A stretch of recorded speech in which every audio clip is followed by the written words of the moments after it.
하나님의 은혜가 예배한 이 가운데 가득하기를 주님의 이름으로 축원합니다.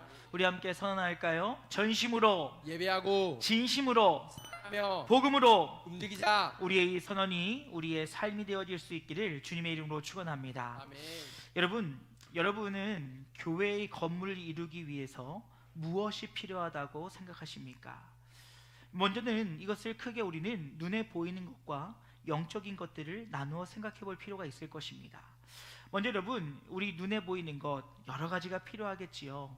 먼저 우리가 이렇게 목소리를 확성시키려면 마이크가 필요할 것입니다. 지금은 너무 커서 울리니까 줄여주셔도 됩니다. 네, 그래서 마이크도 필요할 것이고, 또 이 소리를 내보내기 위해서는 스피커도 필요할 것입니다. 그리고 우리가 찬양을 하기 위해서는 여러 악기들도 있어야 될 것이고, 또 우리의 냉난방을 책임지는 냉난방기, 또 기타 등등 여러 가지 것들이 보여야 될 것입니다. 그런데 여러분, 우리는 이것을 한 가지 던져볼 질문이 있지요. 여러분, 이것이 없으면 예배를 드리지 못할까요? 아니요. 여러분, 이것이 없어도 얼마든지 예배는 드릴 수 있다라는 것이지요. 물론 좋은 환경에서 하나님을 예배하는 것, 여러분 우리의 감사의 제목이 되어질 수 있기를 주님의 이름으로 축원합니다. 여러분, 이보다 더 열악하고 안 좋은 환경 속에서 예배하고 있는 곳이 얼마나 많은지 모르겠습니다. 우리는 자꾸 이런 얘기하면 동남아시아나 아니면 어떤 후진국들의 나라들을 생각하지만, 물론 그것들도 어렵고 힘들겠지만 이 땅에도, 이 대한민국에도 그러한 교회들이 너무너무 많이 있어요. 마이크 하나 들고 조그만 스피커에 넣고 막 찢어지는 소리를 들으면서도 아멘 아멘 하면서 그렇게 예배 드리는 곳도 있고, 지하의 습한 곳에서 그 습기를 다 먹으면서 예배하시는 분들도 계십니다. 여하튼 우리가 때로는 불평할 때도 있지만 우리의 이 공간도 하나님의 은혜요, 이것이 우리에게 감사의 기도의 제목이 될 수 있어야 된다는 것이지요. 그렇다면 여러분, 교회를 이룸에 있어서 눈에 보이는 것보다 더 중요한 것은 바로 영적인 것일 겁니다.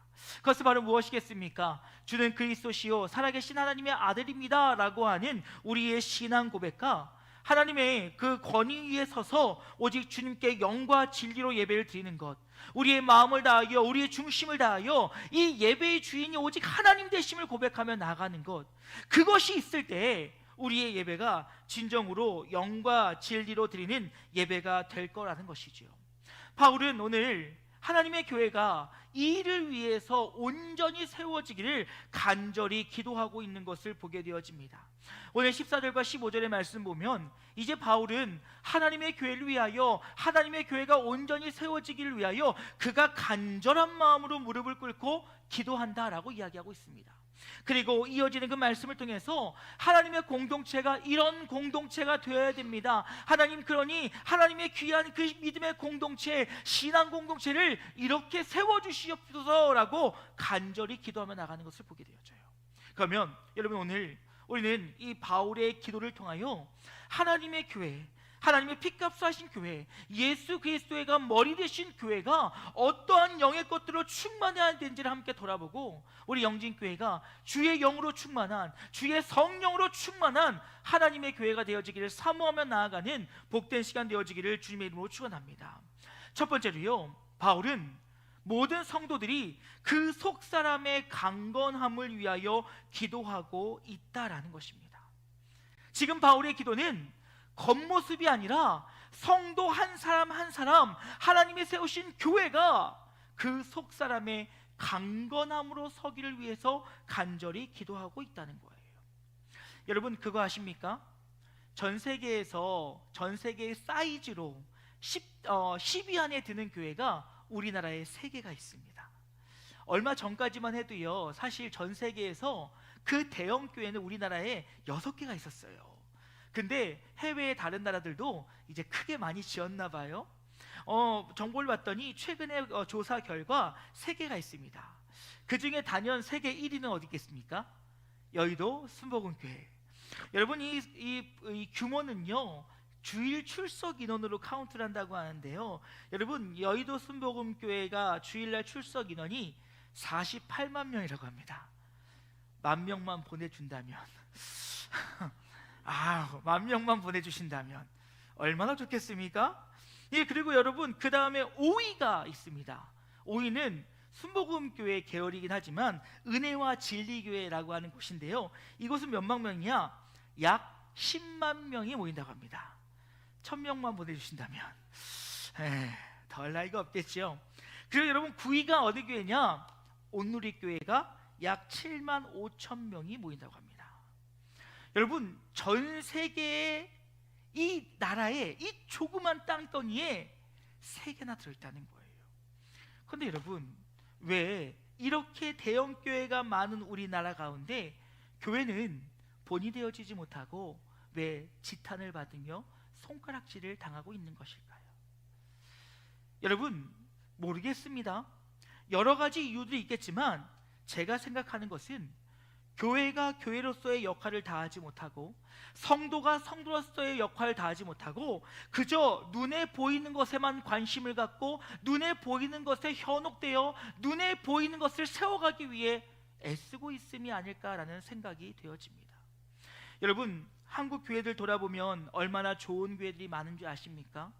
화려한 조명과 아주 좋은 냉난방 시설과 이렇게 걱정하지 않아도 되는 스피커, 음향, 또 방송 장비 여러 가지들이 너무너무 화려하고 멋있게 되어 있어요.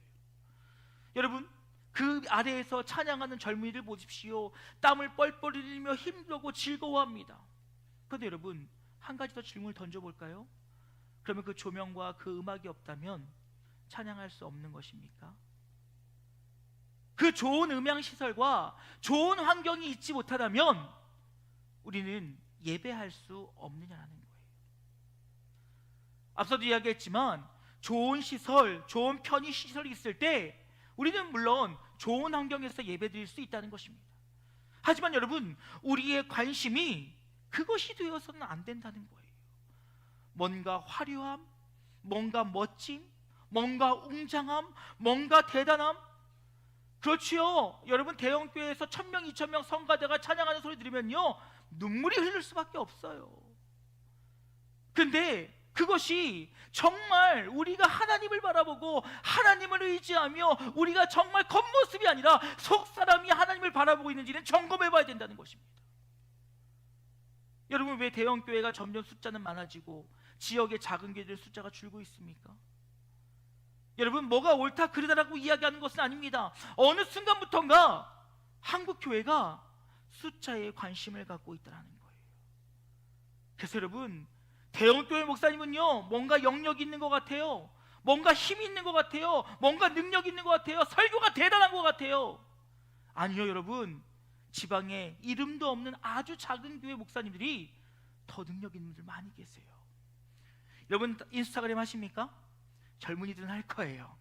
저도 인스타그램을 하는데 요즘에 사모님들 인스타그램이 뜨고 있어요. 어떤 사모님들이냐? 개척교회 사모님들. 아주 지방의 시골 산골에 막 누군지도 알지 못하는 10명, 20명 할아버지, 할머니만 모여있는 그런 교회 사모님들이 요리하는 걸 맨날 올리세요. 이번 주는 주일인데 카레라 X를 합니다. 막 요리하는 모습. 이번 주에 어른들을 모시고 마을 잔치를 합니다. 얼마나 훌륭한지요. 저희 아내도 한번 시켜볼까 생각 중입니다. 근데 작은 교회가 아니라서 안 돼요. 그런데 여러분, 그렇게 주의 나라와 주의 영광을 위하여서 자신의 삶을 드리고 있는 분들이 얼마나 많은데 어느새부턴가 우리는 그런 것들에 관심을 갖지 않고 그저 겉으로 보이는 것, 드러나는 것, 뭔가 멋져 보이는 것, 대단한 것, 그것들에 집중하고 있다는 것입니다. 여러분, 그런데 고린도후서 4장 10절 말씀 보면 이렇게 얘기합니다. 그러므로 우리가 낙심하지 아니하노니 우리의 겉사람은 낡아지나 우리의 속사람은 날로 새로워지도다 라고 이야기하고 있어요. 여러분, 우리가 관심을 가져야 될 건 이거라는 거예요. 나이가 먹으면요 몸이 쇠할 수밖에 없어요. 그것은 당연한 것입니다. 아무리 우리가 의료기술이 발달하고 병원이 좋아지고 좋은 약들이 발견된다 할지라도 우리의 몸이 늙어지는 것은 당연한 거예요. 그런데요, 속사람의 관심을 갖는 자들은 어떻습니까? 그 속사람은 날로 새로워진다는 거예요. 겉은 조금 늙어가고 겉은 조금 힘없어지고 겉은 조금 느려질지 모르겠지만 날마다 주님을 붙잡고 그 속사람을 향해 나아가는 사람들은 그 삶이, 그 영이 날마다 새로워진다는 거예요. 그것이 바로 성장이며 성숙이라는 것이지요. 그건 여러분 골로새서 3장 10절 말씀 이렇게 얘기합니다. 새 사람을 입었으니 이는 자기를 창조하신 이의 형상을 따라 지식에까지 새롭게 하심을 입은 자니라 라는 말씀을 통해서 우리 안에 그 속사람에 관심을 갖는 자들은 그 생각까지도, 그 마음까지도, 그 모든 것들이 새로워지고 변화된다는 거예요. 간절히 소망합니다. 여러분, 우리 영진 가족들은 겉모습보다는 속사람에 더 많은 관심을 가질 수 있기를 주님의 이름으로 축원합니다. 물론 겉사람을 다 버리라는 거 아니지요. 포기하라는 것 아니에요. 하지만 그것이 우리의 목적이 되거나 우선순위가 되어서는 결코 안 된다는 거예요. 여러분, 참 부끄러운 얘기인데요, 목사님들도 모이면 그래요. 큰 교회 목사님들, 대형 교회 목사님들 가면 다들 가서 고개를 조아립니다. 그런데요, 작은 교회 목사님들, 개척교회 목사님 가면요, 다들 그 앞에서 얼마나 의지되는지 몰라요. 저는 안 그래요. 진짜예요. 저는 개척교회 목사님들 보면 더 높여드리고 더 섬겨드리고 아주 고개를 90도까지 숙이며, 큰 교회 목사님들한테는 함부로 합니다. 당신 하나 나 똑같은 사람이야. 나도 목사요. 그리고 막 합니다. 진짜로 그래요. 여러분, 분위기가 왜 이러죠? 그런데 여러분, 근데 이것이 목회자들만의 모습입니까? 아니에요. 내가 대형 교회 재정장로니 이게 무슨 소용이 있습니까? 왜 교회 직분이 세상의 명언같이 자랑이 되어야 됩니까? 아니라는 거예요. 그것은 결코 하나님이 기뻐하시는 모습이 아니라는 것이지요. 그래서 여러분, 바울은 말합니다. 에베소 3장 16절 말씀 보니까 이렇게 얘기합니다. 그의 영광의 풍성함을 따라 그의 성령으로 말미암아 너희 속사람을 능력으로 강건하게 하시오며. 바울의 간절한 소망은 뭐냐면 성도 한 사람 한 사람이 그 안에 오직 주의 능력으로, 주의 권능으로, 주님을 향한 온전한 고백으로 바로 서기를 간절히 기도한다는 거예요. 그것이 되어질 때 하나님의 교회는 희망이 있는 것이고요, 하나님의 교회는 소망이 있는 것이고요, 그럴 때 교회가 세상 가운데 빛과 소금의 역할을 감당할 수 있는 거예요. 여러분, 성경은 거듭 우리에게 이야기합니다. 겉으로 보이는 것들은 잠시 있다가 사라지는 안개와 같은 것이라는 거예요. 그거 아무리 붙잡으려고 해도 다 흩어질 수밖에 없는, 다 헛되고 헛된 것이라는 것입니다. 그렇다면 주의 성도라 한다면, 주의 백성이라고 한다면 오직 예수 그리스도의 그 십자가의 복음에 붙들려 주님이 나의 인생의 주인 되시며 주님이 나를 이끌어 가실 것을 믿고 의지하며 소망하는 마음으로 오직 우리의 속사람을 강건하게 해야 될 줄로 믿습니다. 여러분, 우리 이 일을 위해서 집중해서 나가야 돼요. 그런데 두 번째로요, 바울의 기도는 이를 위해 성령이 날마다 내 안에 내주하시기를 위해 기도하고 있다는 것입니다. 사랑하는 여러분, 소망합니다. 언제나 어디서나 우리와 함께 하시는 성령 하나님께서 여러분 안에 날마다 내주하신 놀라운 역사가 있기를 주님의 이름으로 축원합니다. 아니요, 여러분, 지금 성령 우리 안에 내주하고 계세요. 그런데 우리가 늙지 못하는 거예요. 우리가 깨닫지 못하는 거예요. 여러분, 시인과 촌장의 가시나무라고 하는 이 노래를 저는 너무너무 좋아합니다. 시인과 촌장의 이 하덕규 목사님이 되셨지요. 이 노래는 사실 가요가 아니었어요. 이 노래는 이 하덕규 목사님이 예수를 만나고 처음 자기가 썼던 고백이 바로 이 가시나무입니다. 여러분, 가사 한번 볼까요? 내 속엔 내가 너무도 많아 당신의 쉴 곳 없네. 여러분, 이것이 은혜를 받은 자의 관점으로 보면 보입니다. 내 속엔 내가 너무도 많아 성령께서 쉴 곳이 없다는 거예요. 내 속에는 헛된 바램들로 당신이 편할 곳이 없네. 내 속에는 세상의 부귀영화와 세상의 만족들을 쫓아가며 주님이 편하게 쉴 곳이 없다는 거예요. 내 속엔 내가 어쩔 수 없는 어둠 당신의 쉴 자리를 뺏고 내 속엔 내가 이길 수 없는 슬픔 무성한 가지나무 숲 같네. 바람만 불면 그 메마른 가지 서로 부딪히며 울어대고 쉴 곳을 찾아 지쳐 날아온 어린 새들도 가시에 찔려 날아가 버린다는 거예요. 바람만 불면 외롭고 또 괴로워 슬픈 노래를 부르던 날은 내 속에 내가 너무도 많아 당신의 쉴 곳이 없네. 자신 안에 있는 삐죽삐죽 올라와 있는 그 가시로 인해서 성령이 내 안에 계시면 마구 찔러댄다는 거예요. 그 말은 무슨 말입니까? 여전히 내 뜻과 내 마음과 내 생각과 내가 원하는 것, 내가 소망하는 것, 내가 모든 주어가 내가 되어 있다는 거예요. 주님을 만나고 주님을 인격적으로 경험하고 내가 내 영의 상태를 보았더니 내 안에는 성령이 내주하실 자리가 없었다는 거예요. 내가 하나님을 믿는다고, 예수님을 믿는다라고 얘기하고 고백하고 있지만 여전히 내 속은 하나님이 아니라 세상의 것들로 세상의 만족들을 채우기 위해 있는 자신의 모습 속에 고개를 들 수 없다라는 것입니다. 여러분, 오늘 바울은요 이렇게 얘기합니다.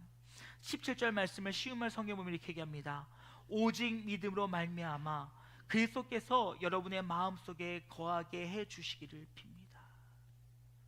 여러분, 간절히 소망합니다. 여러분의 심령 가운데 성령의 내주하심과 성령의 동행하심이 날마다 우리 안에 함께할 수 있기를 주님의 이름으로 축원합니다. 여러분, 우리는 날마다 이야기하지요. 주님의 인도하심에 따라 살아가길 원한다라고요. 그런데 여러분, 어떻게 주님의 인도하심에 따라 살아갈 수 있을까요? 그것은 다름이 아니에요.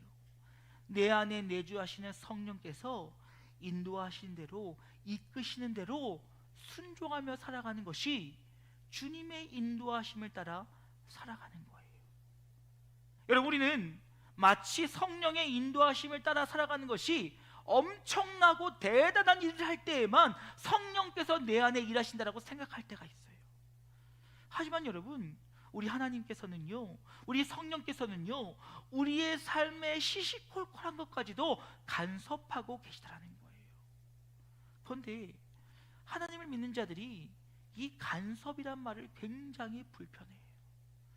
마치 뭔가 나를 누가 컨트롤하는 것 같고, 누가 나를 조종하는 것 같아서 마치 뭔가 내가 구속되어 있는 것 같고, 뭔가 내게 부자연스러운 일과처럼 느껴진다는 것입니다. 아니요, 여러분, 세상의 간섭은 그럴 수 있지요. 우리 이 자리에 중고등부 친구들이 있는데 부모님의 간섭 얼마나 감사합니까? 아멘? 아멘을 아무도 안 하네요. 예, 얼마나 싫어요. 이상하게 엄마 아빠는요, 공부하려고 마음먹으면 공부하래요. 타이밍도 절묘합니다. 예, 이상하게 엄마 아빠는요, 방금 핸드폰 켰는데 너는 왜 핸드폰만 붙잡고 있냐요. 저희 집에 있는 일이에요. 얘기하면 지금 핸드폰을 켰대요. 분명히 핸드폰은 열이 올라와 있는데요. 이해가 가지 않습니다. 나의 1분과 그들의 1분은 다른 것 같습니다. 예. 그러다 보니 우리가 하나님의 간섭하심이라고 하면 굉장히 불편함을 느낀다는 거예요. 하지만 여러분, 하나님의 간섭하심은 달라요. 하나님의 간섭하심은 우리에게 인격적으로 다가오시사 우리에게 말씀하시고 설명하시고 깨닫게 하시고, 그를 통하여 우리가 주의 뜻에 따라 가는 길을 알려주심임을 기억할 수 있기를 주님의 이름으로 축원합니다. 그런데 여러분, 그거 아세요? 하나님의 간섭함 없이는 우리는 살 수 없다는 거예요.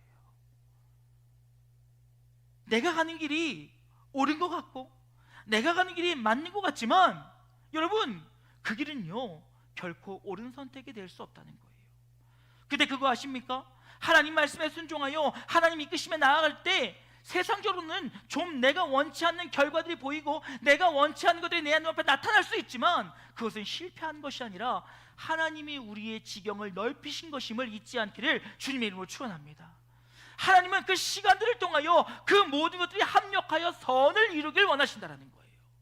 그러하기에 우리의 생각과 우리의 관점과 우리의 것들은 그 길이 때로는 실패 같고 때로는 잘못된 길을 걸어가는 것 같지만 내 안에 인도하신 하나님의 말씀에 따라 온전히 순종하며 나아간 길은, 그 길은 결코 실패함이 없다는 거예요.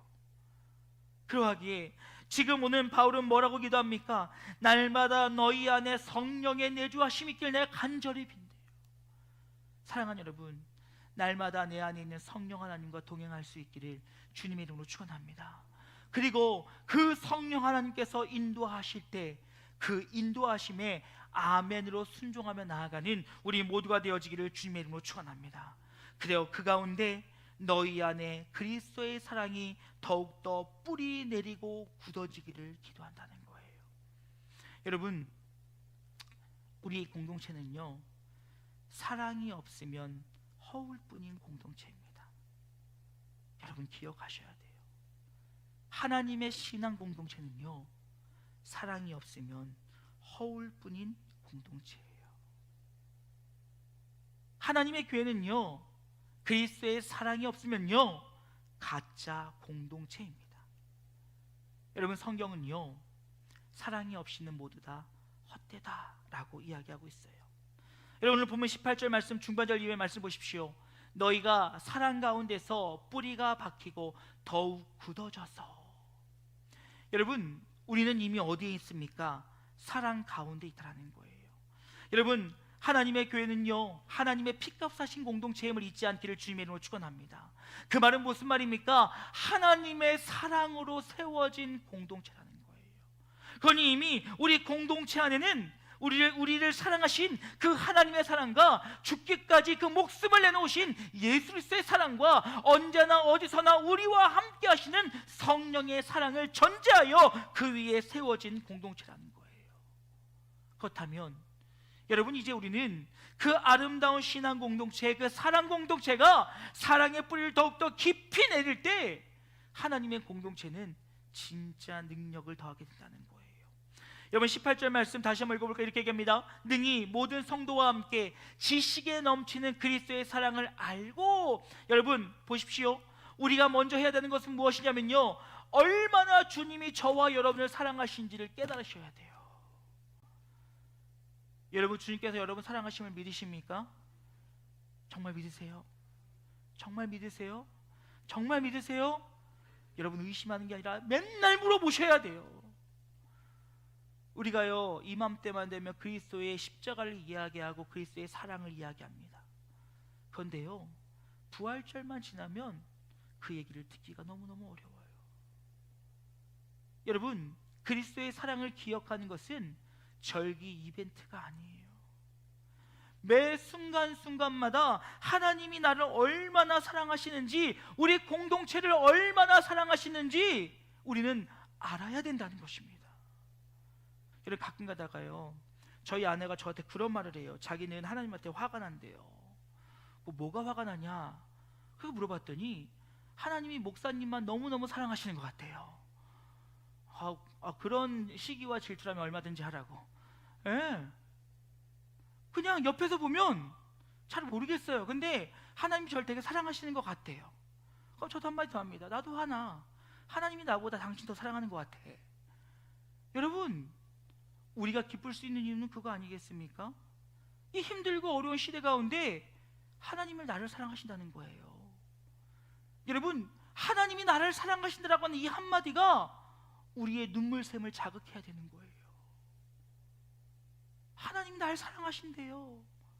진정으로 사랑하신대요. 정말 온 마음을 다해서 사랑하신대요. 죽기까지 사랑하신대요. 여러분, 여러분의 자녀를 위해 목숨을 내놓으실 수 있습니까? 솔직하게 한번 대답해 보실까요? 쉽지 않을걸요. 막 지금 너무 이쁘고 막 눈에 넣으면 아파요. 막 말로 막 눈에 넣으면 안 아프고 막.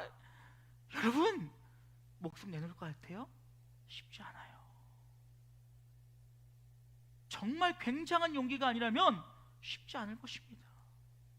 그런데 우리를 사랑하셔서 우리를 위해 독생자를 보내셨대요. 이게 깨달아지지 않으면 우리의 신앙은요, 아무 의미 없어요. 여러분, 하나님이 우리 영진교회를 얼마나 사랑하는지 아십니까? 모르세요? 사랑하는지 아십니까? 믿으십니까? 안 사랑하세요? 이거 끝나야겠네 오늘. 여러분, 하나님 우리 영진교회 사랑하신다니까요. 믿으십니까? 여러분, 이것들이 고백되어지는 것, 고백되지 않는 것은 우리의 삶의 태도가 바뀌는 거예요. 여러분, 저는요, 많은 교회를 다니잖아요. 많은 목사님들 만나잖아요. 하나님이 우리 교회 얼마나 사랑하신지 저는 느껴져요. 여러분, 얼마나 지금 한국 땅의 많은 교회들이 어려워하고 있는지 아십니까? 재정적인 문제 때문에 여러분 우리 그 작은 빚은 빚도 아니에요. 얼마나 어려워하고 있는지 아십니까? 여러분, 어느 교회는요 목회자가 너무너무 아파서 교회 문을 닫아야 될지 말아야 할지 고민하고 있는 거 알고 계십니까? 월세를 낼 수 없어가지고 전기세를 내지 못해서 가스값을 내지 못해서 힘들어하고 있는 교회들이 얼마나 많은 줄 아십니까? 여러분, 어느 교회는요 사람이 없어가지고요 예배를 못 드리는 거 알고 계십니까? 목회자는요 설교를 준비해요, 예배를 준비해요. 근데 성도가 한 명도 안 와요. 여러분, 감사해 본 적 있으세요? 하나님 우리 교회를 얼마나 사랑한다고 여러분 고백해 본 적 있으세요? 여러분 50년이요? 50년이요? 하나님이 사랑하지 않으시면 절대 없어요.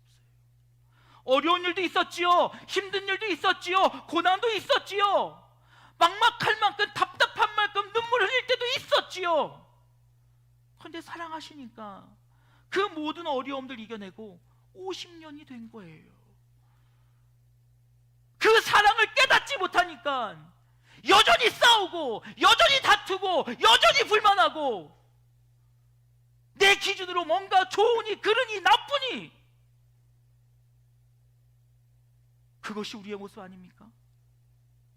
오늘 바울이 뭐라고 얘기하고 있어요?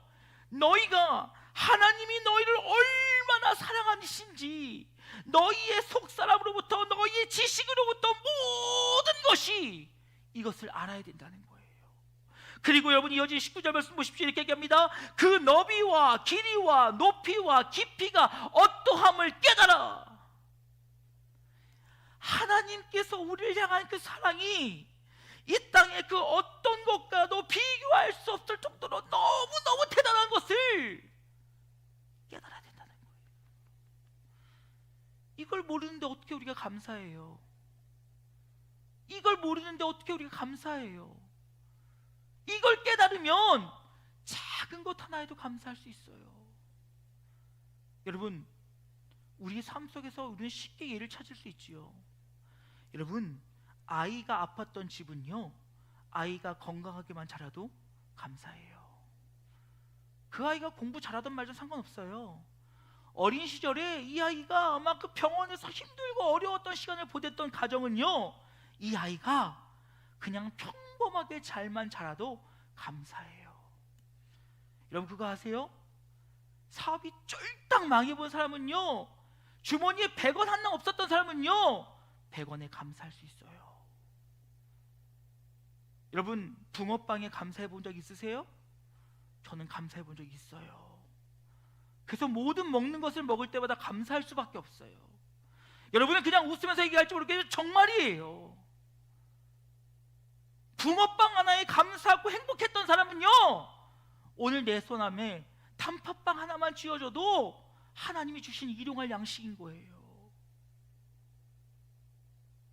그 사랑을 깨달은 사람만이 행복한 거예요. 그 사랑을 깨달은 사람만이 감사한 거예요. 그 사랑을 깨달은 사람만이 날마다 주의 영광 앞으로 나아갈 수 있는 거예요. 그러니 오늘 바울은 뭐라고 얘기합니까? 너희의 사랑하는 공동체를 허락하신 그 하나님의 사랑을 깨달으라는 거예요. 그럴 때 너희가 정말 믿음 안에 하나 되어 날마다 그리스도의 장성한 분량대로 성장하게 될 것이며 날마다 너희 안에 은혜와 감사와 기쁨이 넘쳐나게 되어질 때 너희의 공동체가 세상이 감당할 수 없는 공동체가 된다는 것입니다.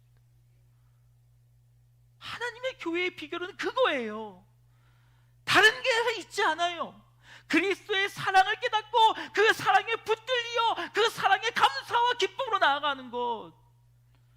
오늘 바울은 하나님의 교회가 그리스도의 사랑을 깨닫기를 간절히 간구하고 기다리고 있음을, 기도하고 있음을 기억하시기를 주님의 이름으로 축원합니다.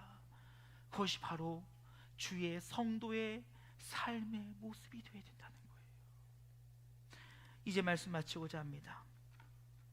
사랑하는 여러분, 오늘 우리의 속사람은 어떻습니까?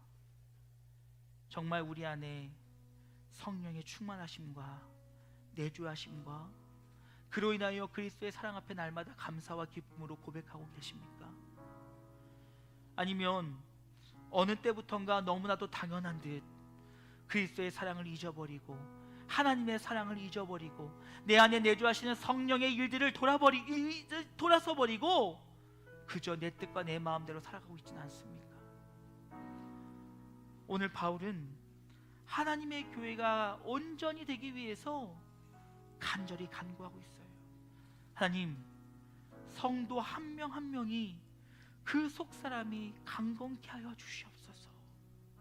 그들이 정말 그들 안에 성령의 내주하심을 깨닫고 성령의 인도하심에 따라 그가 알려주시는 그 하나님의 지식과 하나님의 일들과 하나님의 은혜와 하나님의 평강과 하나님의 놀라운 역사와 우리를 향한 그 사랑을 깨달아 하나님의 공동체가 감사와 기쁨 가운데 서기를 간절히 기도하고 있다는 거예요. 이것이 하나님의 건강한 공동체의 모습이라는 것입니다. 겉으로 화려함이 중요함이 아니라 성도 한 사람 한 사람이 성령의 내주하심으로 온전히 강건하게 붙들려 있으며 성도 한 사람 한 사람이 나의 삶에 하나님이 얼마나 사랑하시는 깨닫고 하나님이 우리 교회를 얼마나 사랑하시는 깨닫고 그리하여 내가 이 사랑을 위하여 어떻게 반응해야 될지 깨달을 때 그때 우리의 교회가 말씀의 반석 위에 바로 세워져 주의 뜻을 이루어 나가게 된다는 것입니다. 사랑하는 여러분, 겉모습은요 얼마든지 할 수 있어요. 하지만 우리의 속사람은요 한 번 놓쳐버리면 다시 붙잡기 어려워요. 성경은 그래서 말씀하시는 거예요. 쉬지 말고 기도하라고요. 범사에 감사라고요. 그것이 하나님의 뜻이라니까요. 하나님의 교회는 성령의 충만하심과 성령의 내주하심과 성령의 인도하심에 따라서 강건케 되어지고 그 사랑 위에 서서 주의 뜻을 이루는 그런 공동체가 되어야 된다는 거예요. 오늘 바울의 이 간절한 기도의 제목이 우리의 기도 제목 되어지고 그 기도 제목이 저와 여러분의 삶을 통하여 온전히 우리의 삶으로 실제가 되어질 수 있기를 주님의 이름으로 축원합니다. 그리하여 정말 하나님이 나를 얼마나 사랑하시는지 우리 공동체를 얼마나 사랑하시는지 내 안에 내주하시는 성령의 인도하심을 따라가 정말 하나님의 놀라운 은혜와 주의 뜻하심 가운데 날마다 하나님의 교회를 온전히 세워나가는 우리 영지 가족들 되어질 수 있기를 주님의 이름으로 축원합니다. 우리 마지막으로 했던 찬양이죠. 오직 주의 사랑에 매여 다시 한번 찬양하고 기도하는 시간 갖길 원합니다.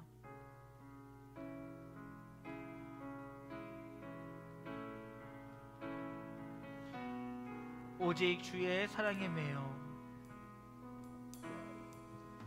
오직 주의 사랑에 매여 내 영 기뻐 노래합니다. 내 영 기뻐 노래합니다.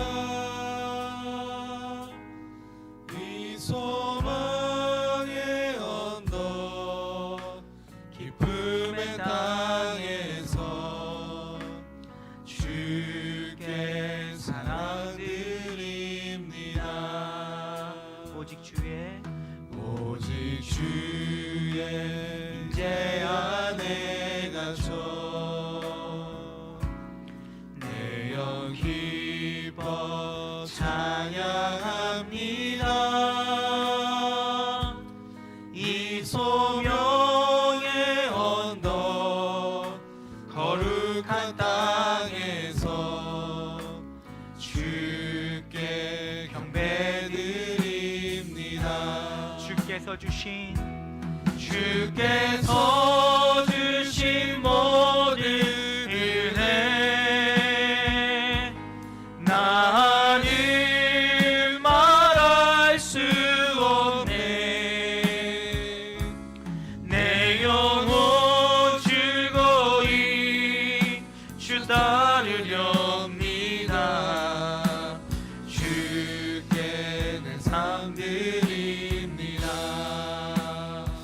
사랑하는 여러분, 오늘 말씀을 기억하며 좀 함께 기도했으면 좋겠습니다. 첫 번째로 기도하기 원하는 것은 우리의 속사람을 돌아보며 우리의 혹 가시가 있다면 제하고 성령께서 통치하시고 온전히 임재하시는 거처가 되길 위해서 함께 기도했으면 좋겠습니다. 그럴 때 우리의 성령이 날마다 내 안에 내주하시고 역사하심을 경험할 때 우리는 굳건히 주님 앞에 설 수 있습니다. 하나님, 혹 우리의 심령이 주님 앞에 온전히 서지 못하는 것도 있다면 제하여 주시고 성령의 통치를 받아 온전히 주님이 임하시는 거처가 되길 소망하는 마음으로 우리 주의 이름 한번 크게 부르고 함께 기도하길 원합니다. 기도하시겠습니다. 주여